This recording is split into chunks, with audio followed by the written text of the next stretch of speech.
अफगानिस्तान में तालिबान राज की तस्वीरें पूरी दुनिया को हैरान कर रही हैं। तालिबान के आतंक का नया वीडियो सामने आया है। इस वीडियो को तालिबान के काबुल पर कब्जा करने के बाद किसी अफगानी नागरिक के खिलाफ हिंसा की पहली तस्वीर है। ये तस्वीर आप जी न्यूज पर एक्सक्लूसिव देख रहे हैं। ये उस वक्त की तस्वीर है, उस वक्त का खौफनाक मंजर है जब तालिबान के डर से एक अफगानी नागरिक काबुल एयरपोर्ट की बाहरी दीवार को फांदकर अंदर जाने की कोशिश कर रहा था। तभी एक तालिबानी आतंकी ने उसे निशाना बनाकर फायरिंग कर दी।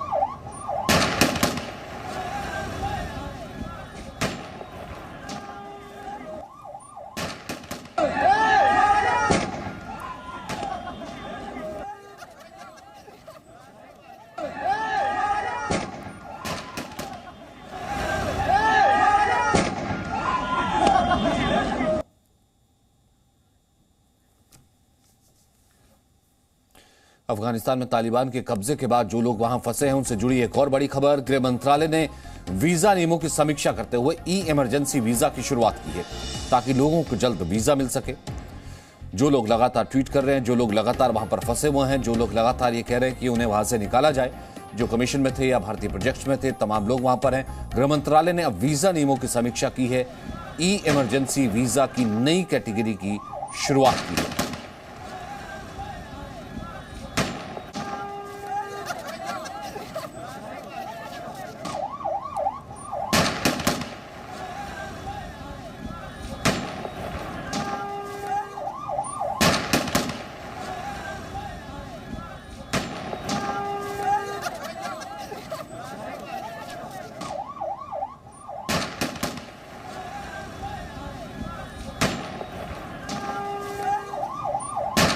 तो गृह मंत्रालय की, विदेश मंत्रालय की, भारतीय सरकार की पूरे तरीके से अफगानिस्तान के हालात पर नजर है। जो भारतीय वहां पर फंसे हुए हैं, जो या फिर जो भारतीय वहां पर रह गए हैं, तो विदेश मंत्रालय की तरफ से बयान आया कि उन्हें तुरंत वापस लाया जाएगा। वहीं गृह मंत्रालय ने भी वीजा नियमों में ई इमरजेंसी वीजा की इस वक्त एक नई कैटेगरी को इंट्रोड्यूस किया है।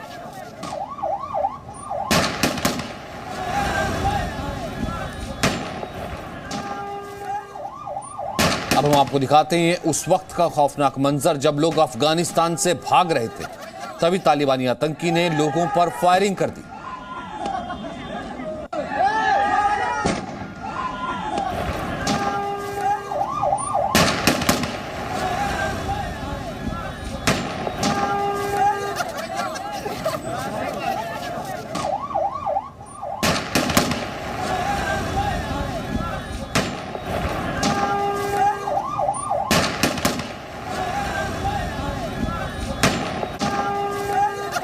जी न्यूज एक्सक्लूसिव तस्वीर आप देख रहे हैं। जिस वक्त एक व्यक्ति दीवार फांदने की कोशिश कर रहा था, उस वक्त वहां पर तालिबान का आतंकी मौजूद था। उसने उस व्यक्ति पर फायरिंग कर दी।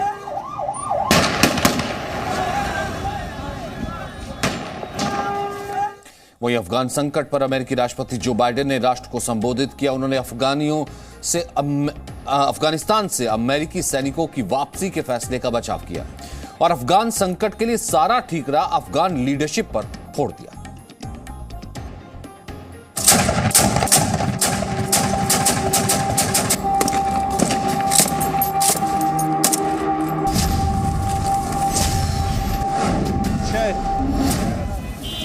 अफगानिस्तान की राजधानी काबुल में क्रूर तालिबान ने कोहराम मचा रखा है।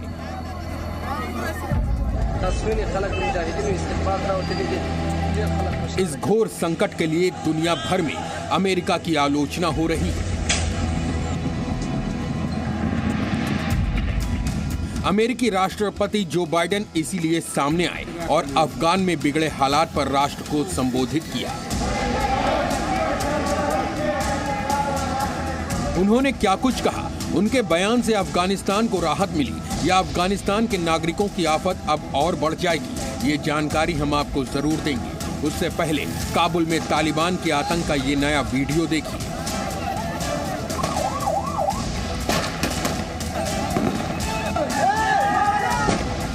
इस वीडियो को तालिबान के काबुल पर कब्जा करने के बाद किसी अफगानी नागरिक के खिलाफ हिंसा की पहली तस्वीर कहा जा रहा है। ये तस्वीर आप जी न्यूज पर एक्सक्लूसिव देख रहे हैं। ये उस वक्त का खौफनाक मंजर है जब तालिबान के डर से एक अफगानी नागरिक काबुल एयरपोर्ट की बाहरी दीवार को फांदकर अंदर जाने की कोशिश कर रहा था, लेकिन तभी नीचे खड़े एक तालिबानी आतंकी ने उसे निशाना बनाकर फायरिंग की।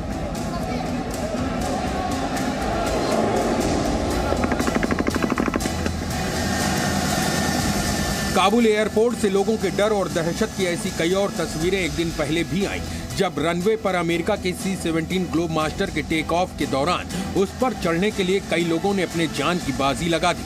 किसी ने विमान के विंग्स पर बैठने की कोशिश की, तो कुछ लोग टायर के सहारे ही विमान से लटक गए और विमान जब हवा में आया तो 2 लोगों के आसमान से जमीन पर गिरने की तस्वीरें भी पूरी दुनिया ने देखी। इतना ही नहीं, काबुल की सड़कों पर तालिबान के टैंक भी नजर आने लगे हैं। अफगानिस्तान की सड़कों की जो सूरत हाल थी वो थोड़ी सी कशीदा नज़र आई। लोगों में खौफ का अंसर ज़रूर था। तालिबान जो हैं वो आपको जगह जगह चेक पोस्ट पर दिखते हैं। जो वो चेक पोस्ट जो कभी अफगान आर्मी कंट्रोल करती थी, अब वो तालिबान के कंट्रोल में है। काबुल से इन्हीं खौफनाक तस्वीरों के सामने आने के बाद अमेरिका के राष्ट्रपति जो बाइडेन को सामने आना पड़ा और अफगानिस्तान से अमेरिकी सैनिकों को वापस बुलाने के फैसले का बचाव करना पड़ा। I know my decision will be criticized because it's the right one. It's the right decision for our people. The right one for our brave service members who risk their lives serving our nation. And it's the right one for America. Joe Biden ने इसके बाद अफगानिस्तान में Taliban returns के लिए सारा ठीकरा अफगानिस्तान की leadership पर फोड़ दिया। उन्होंने कहा कि अमेरिका ने अफगानिस्तान की बेहतरी के लिए वहां अरबों डॉलर खर्च किए, लेकिन अफगानिस्तान के नेता देश की भलाई और बेहतरी के लिए साथ नहीं आ सके। बाइडेन ने अशरफ गनी के देश छोड़कर भाग जाने और अफगान फोर्सेस के बिना लड़ाई लड़े ही हार मान लेने को तालिबान राज की बड़ी वजह बताया। So what's happened? Afghanistan political leaders gave up and fled the country. The Afghan military collapsed. अमेरिकी राष्ट्रपति जो बाइडेन ने सफाई दी कि उनके पास सिर्फ 2 ही विकल्प थे। पहला, तालिबान से हुआ समझौता लागू करते और फोर्स वापस बुलाते। दूसरा, अफगानिस्तान में कई हजार सैनिक और भेजते और ये अंतहीन जंग यूं ही चलती रहती। लेकिन अमेरिका के हित के लिए, अमेरिकी सैनिकों की भलाई के लिए, अमेरिकी सैनिकों के त्याग को देखते हुए उन्होंने पहले विकल्प के साथ जाना ही ठीक समझा। I stand squarely behind my decision. After 20 years, I've learned the hard way that there was never a good time to withdraw U.S. forces. That's why we're still there. But I always promised the American people that I would be straight with you.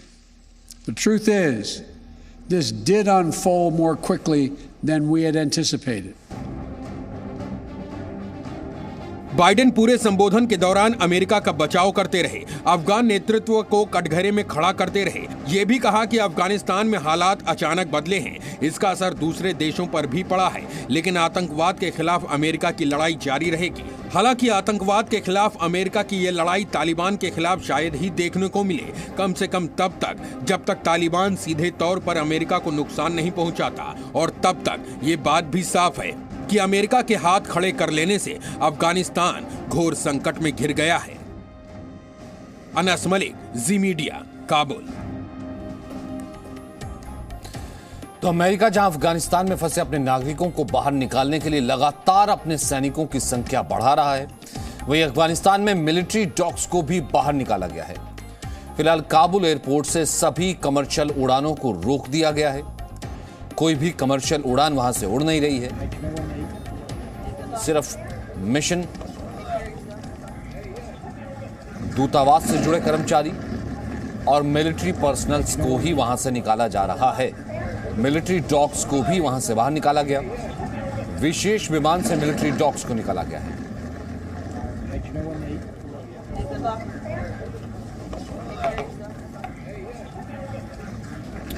Ravindra Singh robin इस वक्त हमारे साथ मौजूद हैं, साथ ही साथ हमारे साथ मनीष शुक्ला भी मौजूद हैं। रविंद्र, मैं सबसे पहले आपसे जानना चाहता हूं कि अमेरिका ने तो सीधे तौर पर दुनिया को बता दिया, उससे कोई फर्क नहीं पड़ता कि भले अफगानिस्तान में जो है भले कत्लो-गारत हो, हिंसा हो, कुछ भी हो, उसने तो अपने वहां पर जितने डॉग्स थे वहां तक निकाल लिए। बाकी पर्सनल्स का क्या, बाकी नेशनल्स का क्या, इसके बारे में अभी और क्या जानकारी है? अमेरिका ने तो इस बात की धमकी भी दे दी है कि अगर उनके पर्सनल को कोई नुकसान पहुंचता है तो तालिबान को भयंकर नतीजे भुगतने पड़ेंगे। इस तरह की वार्निंग भी दे दी है। लेकिन जो बाकी के ऑफिशियल्स तो निकल के आ रहे हैं अभी भारत के भी एम्बेसडर और इंडियन एम्बेसी का जो स्टाफ है वो भी कुछ देर में दिल्ली पहुंच जाएगा।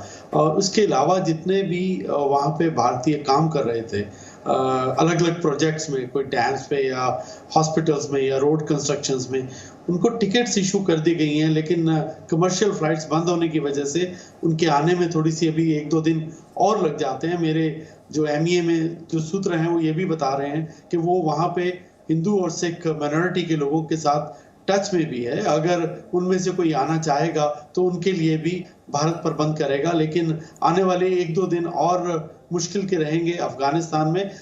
बाकी नेशनल्स, बाकी जो मुल्क हैं वो भी अपने अपने नेशंस को क्योंकि अब निकालने की कोशिश कर रहा है, क्योंकि अब जो एयरपोर्ट है वो इस वक्त अमेरिकन फोर्सेस के कंट्रोल में है। मनीष, आपके पास क्या इंफॉर्मेशन है फिलहाल, क्योंकि गृह मंत्रालय भी पूरी स्थिति पर नजर बनाए हुआ है। ई वीजा कैटेगरी लॉन्च की गई है। विदेश मंत्रालय कह रहा है कि एक एक व्यक्ति तक या एक एक भारतीय तक जो है उस तक सुनिश्चित की जाएगी उसकी घर वापसी। फिलहाल क्या चल रहा है? देखिए, पिछले 2-4 दिनों से खासतौर पर गृह मंत्रालय में और MEA में काफ़ी रिक्वेस्ट आ रही हैं। अफगानिस्तान में जो लोग हैं, चाहे वो हिंदू हैं या सिख हैं या जो अफगानी वहाँ के हैं, वो भारत की तरफ मूव करना चाहते हैं। बड़ी संख्या में दिन रात 24 घंटे लगातार मैसेजेस आ रहे हैं। ये भी कहा जा रहा है कि चूंकि वहाँ पे हमारा मिशन काम नहीं कर रहा है, तो अफगानिस्तान में जो लोग हैं जो इंडिया आना चाहते हैं उनको मालूम नहीं है कि किस तरीके से कहाँ वीज़ा के लिए अप्लाई किया जाए। हालांकि कुछ इमरजेंसी नंबर जरूर दिए गए हैं और इसीलिए सरकार ने यह फैसला किया है कि तुरंत जिनको सबसे ज़्यादा ज़रूरी है इनको बुलाना, उसके लिए खास तरीके का वीज़ा कैटेगरी, ये इमरजेंसी वीज़ा इंट्रोड्यूस किया गया है। दूसरी बड़ी बात, अगर आप सिचुएशन देखें तो तालिबान धीरे धीरे अफगानिस्तान के अंदर कब्जा तो पहले ही कर चुके हैं, लेकिन जो उनकी पुलिसिंग सिस्टम है वो अब स्ट्रॉन्ग कर रहे हैं। यानी वो जगह जगह उनके चेक पोस्ट हैं, घर घर में जाकर के वो चेक करते हैं कि किसके घर में कौन अफगानिस्तान आर्मी में काम कर रहा है या काम करता था, उसके रिकॉर्ड ले रहे हैं। और पूरे सिचुएशन को अगर आप इंटरनेशनली देखें तो दुनिया लगता है खास तौर पर 2 भागों में डिवाइड हो रही है। मोस्टली जो कंट्रीज हैं यूरोपियन या US, वो लोगों की सिक्योरिटी और जान माल को लेकर के ज़्यादा फिक्रमंद है। वहीं पर अगर आप देखें तो चाइना, रशिया और पाकिस्तान तो हमेशा से ही खैर ये जो दोनों देश हैं वो खुल करके तालिबान के सपोर्ट में आ गए। कल भी हमने देखा रशियन एम्बेसी और रशियन की तरफ से भी ये स्टेटमेंट आया था कि हालात अब सही हैं और तालिबान के साथ वो मिलकर काम करना चाहेंगे। तो अब ये देखने की बात है कि किस तरह के आगे सिचुएशन जाती है। लेकिन जाहिर तौर पर अभी भी बड़ी संख्या में मुझे भी कई लोगों ने अफगानिस्तान से अप्रोच किया कि उनके वीज़ा को जल्दी से जल्दी दिलाया जाए, क्योंकि उन्हें मालूम नहीं है कि कहाँ कैसे अप्रोच करना है। तो जाहिर तौर पर अभी ये आप नहीं कह सकते। जैसे जैसे वक्त आगे बढ़ रहा है उनको ये भी मालूम है कि तालिबान फिर उसी तरीके का करैक्टर दोबारा दिखाना शुरू हो गया है। जैसी वो तस्वीर सामने आई कि सरेआम जो है एक व्यक्ति को गोली मार दी गई जो कि दीवार पर चढ़ा हुआ था, और भी ऐसी कई तस्वीरें जो हैं। और अब पुलिसिंग और जो कि तालिबान शांति लेकर के आएगा या फिर तालिबान किसी तरीके की वहाँ पर लोगों को तंग नहीं करेगा, वो सब तस्वीरें जो है खारिज होनी शुरू हो गई हैं। लोगों के घरों तक दस्तक देनी और लोगों के घरों में इस वक्त रेड करना तालिबान ने शुरू कर दिए। ये लगातार खबरें अफगानिस्तान से आ रही हैं। वहीं बड़ी खबर यह भी आ रही कि काबुल से भारतीय राजदूत रुदेंद्र टंडन और सभी दूतावास कर्मचारियों को लेकर एक विमान काबुल से रवाना हो चुका है और यह विमान 1 घंटे में दिल्ली पहुंच जाएगा। फिलहाल काबुल में भारतीय दूतावास को बंद कर दिया गया है। ये बड़ी खबर है कि काबुल में भारतीय दूतावास को बंद कर दिया गया है और काबुल से भारतीय दूतावास के अधिकारियों को और एम्बेसडर को लेकर के वो विमान घंटे भर के अंदर दिल्ली भी पहुंच जाएगा। और इसी का जिक्र रविंद्र आप कर रहे थे कि वहां जो है एम्बेसी के सभी अधिकारियों को निकाल लिया गया है या फिर उन्हें वहां से रवाना कर दिया गया है? जी हाँ, इस तरह की खबर आ गई है। MEA के GS XPR ने भी ट्वीट किया है और अभी उन्होंने इस ट्वीट में ये साफ जाहिर किया है कि अब वहाँ पे एम्बेसडर और स्टाफ को निकाल लिया जाएगा, लेकिन जब तक ट्वीट उनका किया गया है, शायद एक प्रिकॉशन ली गई थी कि जहाज उड़ने तक या उसके बाद ये ट्वीट किया जाए। हमारी जानकारी के मुताबिक लगभग 1 घंटा हो चुका है वहाँ से जहाज़ को टेक ऑफ किए, और जो स्टाफ है और कुछ लोग जो वहाँ पे इंडियन स्टाफ एम्बेसी में थे, उन सबको लेके जहाज एयरफोर्स का जहाज भारत पहुँचने वाला होगा। और फिलहाल वो जो भारतीय जो वहाँ पर आपने कहा कि जैसे कि कुछ और प्रोजेक्ट्स में लगे हुए हैं, कुछ भारतीय और भी हैं जो कि अब किसी और काम से या किसी रोजगार के सिलसिले में वो जो वहाँ पर गए हुए थे, हो सकता है कि एम्बेसी के सर्च में ना हो। अब क्योंकि दूतावास जब बंद कर दिया गया है, वो फिर किस तरीके से टच में रह सकते हैं? उनको टिकट्स वगैरह इशू की गई है, उसके लगा ई वीज़ा शुरू कर दिया गया। भारत ने हेल्पलाइन भी अपनी एक जारी की है, और ये उनकी लिस्ट बन चुकी है। लगभग 300 के करीब भारतीय जो वहाँ पे हैं, उनको लाने के लिए 2 जहाज ऑलरेडी स्टैंड बाय 2 दिन से वहाँ पे हमारे कल से वहाँ पे खड़े हैं दिल्ली एयरपोर्ट पे। जैसे कमर्शियल फ्लाइट शुरू होती है, एक जो हमारे सूत्र बता रहे हैं कि आने वाले 1-2 दिन में कमर्शियल फ्लाइट शुरू हो जाएंगी और उनको ले आएंगे। बहुत सारे भारतीय ऑलरेडी काबुल एयरपोर्ट पे पहुँच चुके हैं। और फिलहाल मनीष, क्या ऑफिशियल स्टैंड भारत की तरफ से कुछ आया है, या फिर अभी भी ये है कि सबसे पहले सभी भारतीयों को सुनिश्चित लेकर के आया जाए, उसके बाद ही तालिबान या फिर वहाँ कैसे जो है वो सरकार बनाता है या नहीं बनाता है या फिर क्या करता है, उसके बारे में कुछ ऑफिशियल वर्जन जारी किया जाए? देखिए, जब भी भारत सरकार से ये पूछा जाता है कि अफगानिस्तान को लेकर के वो क्या कमेंट करना चाहेंगे, अगर आप देखें तो भारत का जो स्टैंड है वो अभी तालिबान को लेकर के पिछले 2-3 दिनों बात किया जाए तो ज़रूर वो हालात को लेकर के चिंताजनक स्टेटमेंट देते रहे हैं। लेकिन किस तरीके से वो अगर तालिबान पावर में आता है और भारत सरकार क्या उनके साथ अपने डिप्लोमेटिक मिशन को जारी रखेगी, क्या उसको तेजी संबंध बनाए जाएंगे, इसको लेकर के अभी बात सही साफ तौर पर नहीं कही जा रही। जाहिर तौर पर भारत ये देख रहा है कि किस तरीके से दुनिया का देशों का व्यू है। कल यूएनएससी का अगर आप स्टेटमेंट देखें और सारे देशों ने मोस्टली जो क्रिटिसाइज किया और अफगानिस्तान के लोगों की सिक्योरिटी, महिलाओं की सिक्योरिटी का इशू उठाया, तो ये एक बड़ा स्टेटमेंट है। दूसरी बड़ी बात है कि अगर आप देखें तो देखिए, रशिया चाइना खुलेआम सपोर्ट कर रहे हैं तालिबान को। वो यहाँ तक तैयार हैं कि अगर वो सत्ता में आते हैं तो उनके साथ वो डिप्लोमेटिक रिलेशन बना सकते हैं। लेकिन भारत को लेकर के, चूंकि भारत यूएस के काफ़ी क्लोज है और किस तरीके से यूएस की पॉलिसी आगे आने वाले दिनों में होती है, लेकिन जाहिर तौर पर बैकडोर चैनल से भारत सरकार है वो तालिबान के संपर्क में है। जो हमें सोर्सेज ये बताते हैं कि पिछले 1-1.5 महीने से एक चैनल ओपन रखा गया है। अगर आप देखें तालिबान के स्टेटमेंट तो भारत के खिलाफ वो नहीं बोल रहे हैं। वो कह रहे हैं ठीक है, भारत कंपनियां यहाँ, भारत की कंपनियां काम करें, भारत जैसे पहले यहाँ इन्वेस्टमेंट कर रहा था वो भी करें। जाहिर तौर पर तालिबान को जरूरत है पैसे की, इन्वेस्टमेंट की, जब ऐसे वक्त में जब इकोनॉमी का बुरा हाल चल रहा है। तो अब वो सिचुएशन कैसे आगे जाती है, और ये भी देखिए सचिन की तालिबान को कंट्रोल काफी हद तक पाकिस्तान करता है। तो क्या पाकिस्तान अलाउ करेगा कि भारत किस लेवल तक अफगानिस्तान में उसकी स्थिति बनी रहे, या उस पर चेक एंड बैलेंस रखेंगे, ये बहुत इंटरेस्टिंग होगा।